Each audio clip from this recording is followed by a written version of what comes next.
नमस्कार, मी आकांक्षा जावडेकर। सरता आठवडा महाराष्ट्रासाठी कसा होता? महाराष्ट्राच्या दृष्टीने पावसाळी अधिवेशनात कोणते महत्त्वपूर्ण निर्णय घेण्यात आले? कोणत्या बातम्यांनी राज्याचं लक्ष वेधलं? हे सगळं जाणून घेणार आहोत महासप्ताह या आमच्या महाराष्ट्र विशेष बुलेटिनमधून।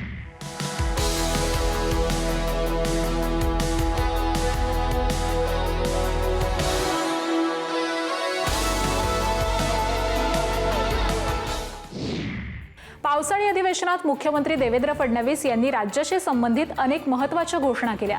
यात महिलांच्या सुरक्षेसाठी विधिमंडळाची संयुक्त समिती स्थापन करण्यात येणार असल्याची घोषणा मुख्यमंत्र्यांनी केली। तसंच राज्यातील शेतकऱ्यांना या वर्षाच्या अखेरपर्यंत दिवसा वीज पुरवठा करण्याचं शासनाचं उद्दिष्ट असल्याचंही त्यांनी स्पष्ट केलं। याशिवाय विशेष शिक्षकांचे प्रलंबित प्रश्न तातडीने मार्गी लावण्यात येतील अशी ग्वाही मुख्यमंत्री फडणवीसांनी दिली। राज्यातील बालमृत्यूचं प्रमाण कमी करण्यासाठी विशेष आणि समन्वित मोहीम राबवण्याची घोषणाही विधानसभेमध्ये करण्यात आली। दरम्यान समुद्रातील मासेमारीवरील बंदी 15 ऑगस्ट पर्यंत वाढवण्याचा निर्णय शासनाने घेतलाय। राज्यातील इयत्ता 1ली ते 10वी पर्यंत मराठी भाषा शिकणं अनिवार्य करण्यात आल्याची महत्त्वाची घोषणाही मुख्यमंत्री फडणवीसांनी केली आहे। गोशाळा हे गोशक्तीचं केंद्र झालं पाहिजे। तिथं गायींचं केवळ संवर्धन संरक्षणच नव्हे तर संशोधनही होण्याची गरज आहे असं मुख्यमंत्री देवेंद्र फडणवीसांनी सांगितलं। नागपूरमध्ये राज्यमाता गोमाता संवाद यात्रेच्या समारोप सोहळ्यामध्ये मुख्यमंत्र्यांनी उपस्थिती लावली।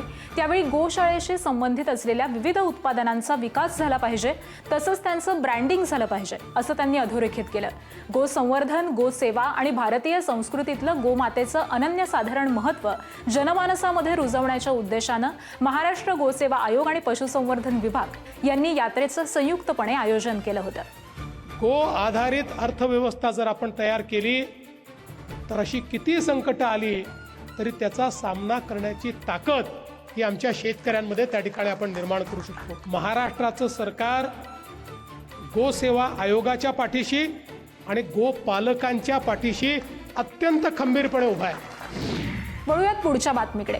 पिंपरी चिंचवड शहराची भविष्यातली गरज लक्षात घेऊन राबवण्यात येणारा पवना थेट समांतर जलवाहिनी प्रकल्प हा शेतकऱ्यांच्या संमतीने आणि संवादातूनच पुढे नेला जाईल असं विधान भवनात पवना जलवाहिनी प्रकल्पासंदर्भामध्ये आयोजित बैठकीत मुख्यमंत्र्यांनी सांगितलंय। या प्रकल्पासाठी शेतकऱ्यांशी संवाद साधण्यासाठी तयार आहोत। स्थानिक लोकप्रतिनिधींनी देखील यासाठी पुढाकार घ्यावा। शासनाकडून शेतकऱ्यांना दिलेली आश्वासनं पूर्ण करावी, यामध्ये दिरंगाई करू नये असे निर्देश मुख्यमंत्री देवेंद्र फडणवीसांनी दिलेत।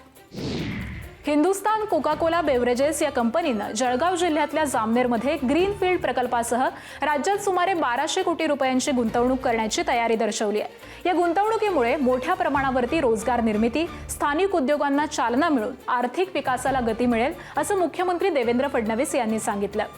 गुंतवणूक, रोजगार निर्मिती, सक्षम स्थानिक अर्थव्यवस्था, पर्यावरणपूरक विकास आणि समाजाभिमुख उपक्रमांच्या माध्यमातून राज्याच्या सर्वांगीण प्रगतीला हातभार लावणाऱ्या उद्योगांचं महाराष्ट्र नेहमी स्वागत करतो असं मुख्यमंत्र्यांनी यावेळी आवर्जून नमूद केलं। यानंतर वळूयात पुढच्या बातमीकडे। उपमुख्यमंत्री एकनाथ शिंदे यांच्या अध्यक्षतेखाली श्री क्षेत्र पंढरपूरच्या सर्वांगीण विकासासाठी तब्बल 3223 कोटी रुपयांच्या विकास आराखड्याला मंजुरी देण्यात आली आहे। या आराखड्यामध्ये वारकऱ्यांसाठी आधुनिक सुविधा, मंदिर परिसरातील भव्य कॉरिडॉर, प्राचीन मंदिराचं संवर्धन, शहर सुशोभीकरण, त्याचबरोबर भूसंपादन आणि पुनर्वसनाच्या कामांचा समावेश असणार आहे। या निर्णयामुळे श्री क्षेत्र पंढरपूरच्या विकासाला नवी दिशा मिळणार असल्याचं त्यांनी सांगितलं आहे। या पुढची अत्यंत महत्त्वाची बातमी। विधानसभेमध्ये महिला शेतकरी सक्षमीकरण विधेयक मंजुरीसाठी सादर करण्यात आलं। यामध्ये शेतजमीन नसली तरी शेतीपूरक व्यवसाय काम करणाऱ्या महिलांना देखील शेतकऱ्यांचा दर्जा दिला जाणार आहे। शेती पिकांची लागवड, बीज उत्पादन, पशुपालन, कुक्कुटपालन, दुग्ध व्यवसाय तसंच शेतजमिनीचा वापर आणि विक्री इत्यादी सर्व शेतीविषयक कार्यांमध्ये सहभागी महिलांना शेतकऱ्याचा दर्जा मिळणार आहे। महाराष्ट्राच्या अर्थव्यवस्थेला खंबीरपणे जिवंत ठेवणाऱ्या प्रत्येक महिला शेतकऱ्याला दिलेली ही खरी मानवंदना आहे असं सुनेत्रा पवारांनी म्हटलंय। महिला शेतकरी सक्षमीकरण विधेयक हा केवळ कायदा नाही तर मातीत जीव ओतणाऱ्या काळ्या आईला, हिरवं गोंदणाऱ्या आणि महाराष्ट्राच्या कृषी अर्थव्यवस्थेला खंबीरपणे उभं ठेवणाऱ्या प्रत्येक महिला शेतकऱ्याच्या श्रमाला, सन्मानाला आणि हक्काला दिलेली ही खरी मानवंदना आहे। आणि या बातमीसह वेळ झाली आता इथेच थांबण्याची। ताज्या घडामोडींसाठी पाहत रहा एबीपी माझा।